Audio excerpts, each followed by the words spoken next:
A man, ordinary to the eye, standing in the chaos of Chicago O'Hare International Airport.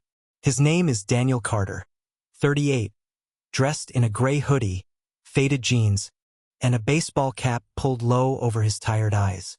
A faint scar traces his jaw, barely noticeable unless you're looking.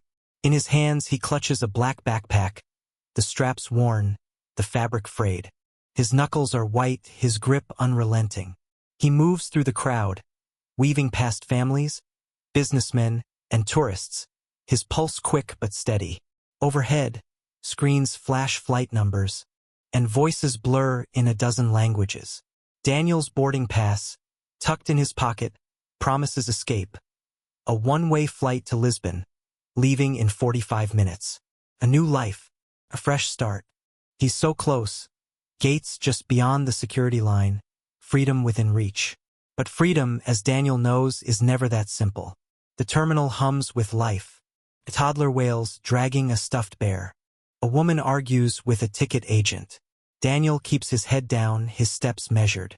The backpack bounces lightly against his spine, its weight familiar, grounding. He's carried it for years, never letting it out of sight. It's not just luggage. It's his anchor, his tether to something he can't let go. He doesn't think about what's inside anymore. He can't. Thinking would break him. So he focuses on the line ahead, the security checkpoint looming like a gauntlet. TSA agents bark orders, their faces bored. Travelers shuffle, impatient. Daniel's breath is shallow, his eyes scanning for threats. No one notices him. No one cares. That's how he wants it. He reaches the checkpoint. A TSA agent, her badge reading M. Kessler, waves him forward. Bag on the belt, she says, pointing to the X-ray machine. Daniel hesitates, just a heartbeat, his fingers tightening on the straps. It's fine, he tells himself. It's always been fine. He slides the backpack onto the conveyor, the motion mechanical. His heart ticks faster, a metronome out of rhythm. He steps through the metal detector, no beep, no issue. He exhales, reaching for the bag as it emerges from the machine, its shape intact, unviolated. He's almost there. Lisbon is waiting. A new name, a new city, a chance to forget. Then the world shifts. A German shepherd, lean and fierce, lunges from the shadows. Its handler, a stocky man with a buzz cut, yanks the leash, but the dog is relentless. The snarls, paws scrabbling, nose buried in Daniel's backpack. The conveyor belt jerks to a stop. Heads turn. Whispers ripple through the crowd. What's he got? A man mutters. Drugs? A woman hisses. The dog's growls deepen, primal, unyielding. Daniel freezes, his hand inches from the bag. His eyes dart. Left, right, searching for an exit, a gap. The handler shouts, "Step back!" Kessler's boredom vanishes. Her hand on her radio. The air thickens, heavy with suspicion. Travelers back away, phones out, recording. Daniel's mind races. He can't let them take it. He won't. I didn't do anything, he says, his voice low, steady. But his hands tremble. Kessler steps closer, her eyes sharp. Open the bag, she orders. Daniel's jaw tightens. It's personal, he says, the words clipped. The handler's eyes narrow. Now, he snaps, his hand on the dog's collar. The shepherd barks, sharp and vicious, straining against the leash. A second agent appears, radio crackling. The crowd presses in, a wall of curious faces. Daniel's pulse hammers. They think it's drugs, weapons, something dangerous. They're wrong, but they won't listen. They never do. He can't open the bag. Not here. Not like this. He bolts. He shoves past Kessler, snatching the backpack. Shouts erupt. Stop him! The handler releases the dog, and it charges, teeth bared. Daniel sprints through the terminal, the bag slamming against his back. His sneakers pound the polished floor, weaving through stunned travelers. Alarms blare, shrill and piercing. Security officers pour in, their boots thundering, radios crackling with urgency. Male, gray hoodie, black backpack. A voice yells. He's got something. Another screams. Daniel's breath burns, his lungs screaming. The dog's barks echo closer now, relentless. He ducks into a corridor, signs flashing overhead. Gates B, C, D. The terminal is a maze, bright and suffocating. He brushes past a woman, her coffee spilling, her scream sharp. A child cries, clutching a toy. Daniel's heart pounds, his vision narrowing. He's not a criminal. He's not running from the law. But they won't understand. The backpack is his past, his pain, his reason to keep breathing. He turns a corner, slamming into a cart of luggage. Bags topple and he stumbles, pain shooting through his knee. The dog is there, lunging, its jaws snapping inches from his leg. Daniel rolls, dodging, and scrambles to his feet. He runs harder, the gate for Lisbon just ahead. Passengers boarding, oblivious. He could slip through, disappear. But security is closing in, their shouts deafening. "Stop or we shoot!" a voice roars. A guard tackles him from the side. They hit the ground hard, the backpack pinned beneath Daniel's chest. Hands grab his arms, his legs, wrenching them back. The dog circles, snarling, its breath hot. "Don't move!" the guard yells. Daniel struggles, his face pressed to the cold floor, the taste of metal in his mouth. "I didn't do anything," he shouts, his voice raw, desperate. "It's not what you think." They don't listen. They drag him up, cuffs snapping around his wrists. The backpack is yanked away, tossed to an agent. Daniel's chest tightens, panic clawing at him. "Don't touch it," he begs, his voice breaking. "Please." The crowd watches, filming, judging. He's a fugitive now, a threat, a nobody. But he's not what they think. He's never been what they think. The interrogation room is a cage. Small, gray, cold, with a single bulb buzzing overhead. Daniel sits at a metal table, wrists cuffed, his hoodie damp with sweat. The backpack rests on the floor untouched, for now. Across from him stand two agents. Kessler, sharp-eyed, clutching a clipboard, and Ruiz, a wall of a man, his arms crossed. "Open the bag, Carter," Ruiz says, his voice like gravel. Daniel stares at a scratch on the table, his jaw tight.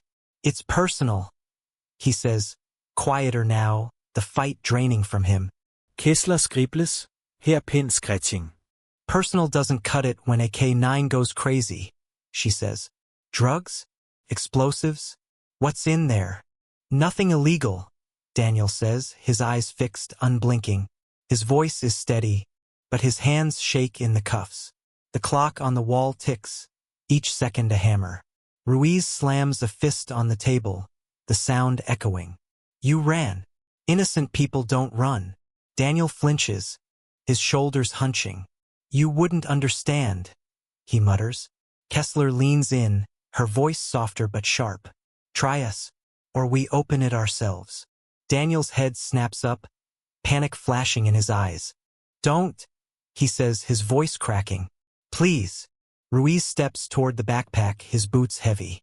Daniel lunges, the cuffs yanking him back, his chair scraping. "No!" he shouts, his face contorted. Kessler grabs his shoulder, pinning him. "Calm down or this gets worse," she says. Daniel's chest heaves, his eyes wild. He's not afraid of jail, of punishment, of them. He's afraid of losing the bag, of losing her. The backpack isn't just a bag. It's his past, his guilt, his tether to sanity. Without it, he's nothing. He closes his eyes, and the world shifts again, pulling him back. The desert burns under a blood-red sky. Daniel, 29, crouches behind a crumbling wall, his fatigues soaked with sweat. He's a psychological operations specialist, trained to break minds, to bend wills. His unit is in Helmand, Afghanistan, on a covert op to extract a high-value target. The plan is clean, precise, but plans fail. Gunfire erupts, tearing through the night. Screams echo, blood pooling in the sand. Daniel's radio crackles with orders, then static. His best friend, Marcus, takes a bullet to the chest, his eyes wide, pleading. Daniel drags him to cover, his hands slick with blood, but it's too late. Marcus is gone. The compound explodes, flames licking the sky. Daniel's ears ring, his vision blurs. He sees her, a girl, no older than 5, running from the fire, her dress burning. He reaches for her, but the blast throws him back. When he wakes, she's gone. The mission is a failure. The guilt is his forever. He blinks, back in the room, the bulb humming. Kessler watches him, her eyes narrowing. "Where'd you go, Carter?" she asks. Daniel doesn't answer. He can't. The memory is a blade, cutting deeper every time. Ruiz picks up the backpack, unzipping it slowly. Daniel's breath catches, his body tensing. "Don't," he whispers, his voice barely audible. Ruiz pauses, glancing at Kessler. She nods, and he pulls out a small, charred object. A child's doll, its dress blackened, one eye missing. The agents stare, confused. "This," Ruiz says, holding it up. "This is what you ran for?" Daniel's eyes lock on the doll, his face crumpling. "You don't get it," he says, his voice hollow. "You can't." Kessler sets her clipboard down, her expression shifting. "Then explain it," she says. Daniel shakes his head, his throat tight. He can't speak her name. He can't say it out loud. Not here, not to them. The doll isn't just a doll. It's all he has left of her, of the girl he couldn't save, of the man he used to be. He was a soldier, a specialist, a hero once. Now he's a ghost, haunted by a past he can't escape. Another memory surfaces. A hospital room, sterile and white. Daniel, 30, sits by a bed, his arm bandaged, his face gaunt. The doctor speaks, her voice gentle but firm. "PTSD, she says. "You need help, Daniel." He doesn't listen. He leaves, the discharge papers crumpled in his fist. He moves from city to city, job to job, always running. The backpack goes with him, always. Inside, the doll, a child's shirt, a notebook filled with scribbled words, names, dates, apologies. He writes to her, to the girl, every night. It's not enough, but it's all he can do.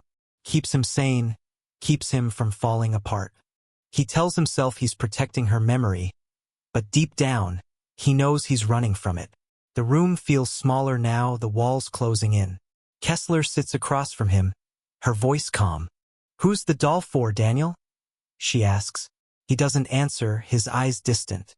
Ruiz tosses the doll on the table, its plastic arm clattering. "This isn't adding up," he says. "You're ex-military, psych ops. You know how this looks." Daniel's head jerks up. "You checked my file?" he asks, his voice sharp. Kessler nods. "Dishonorable discharge, 2017. Care to explain?" Daniel's laugh is bitter, broken. "You think you know me?" he says. "You don't know anything." He's not running from a crime.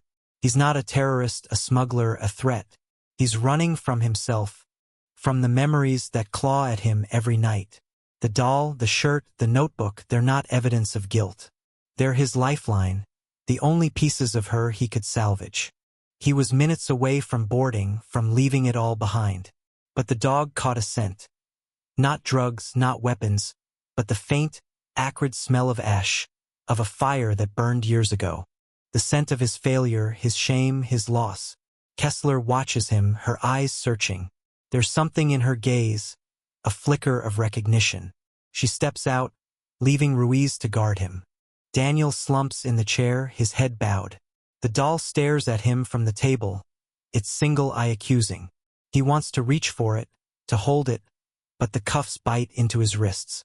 He's trapped, exposed, his secrets spilling out. He wonders if this is it, if they'll take the bag, lock him away, leave him with nothing. He wonders if he can survive without it, without her. Kessler returns, her face unreadable.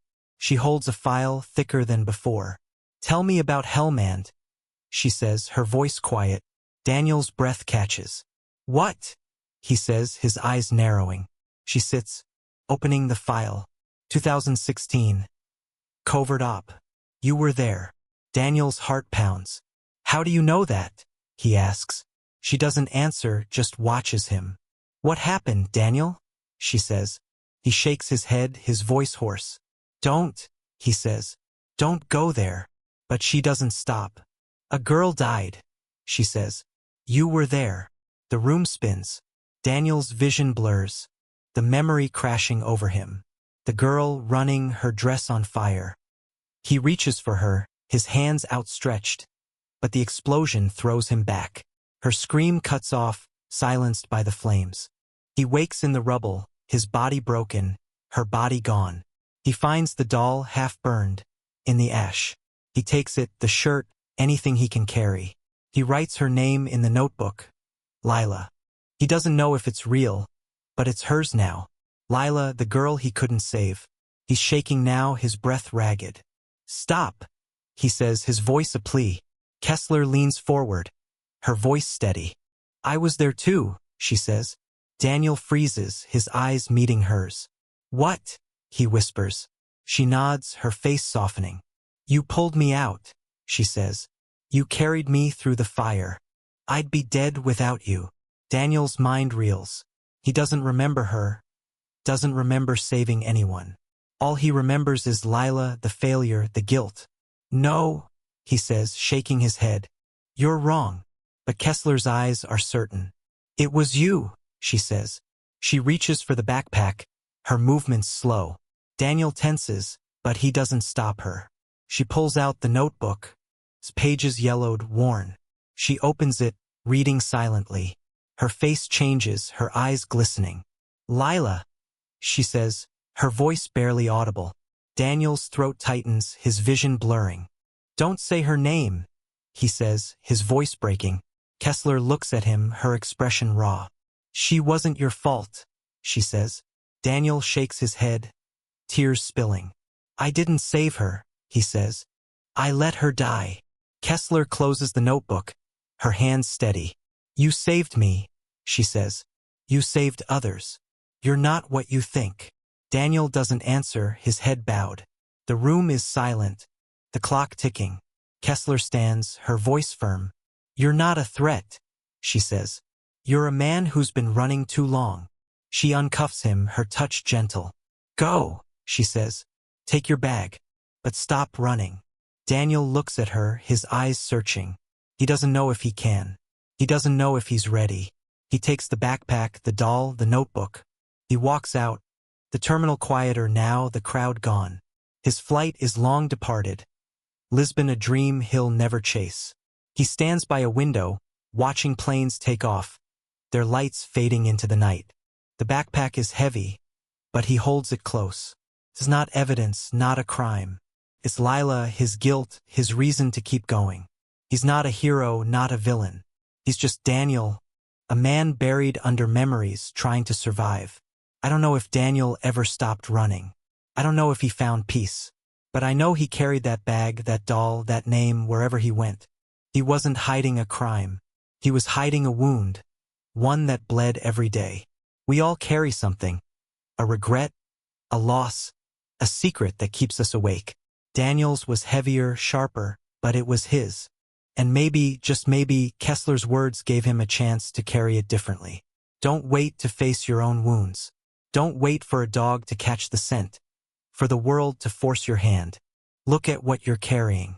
Share it even if it hurts. Because one day you might realize you've been running from yourself, and you had the chance to stop all along. If the story hit you, drop a comment below. What's something you've carried that no one else sees? I'd love to hear your story.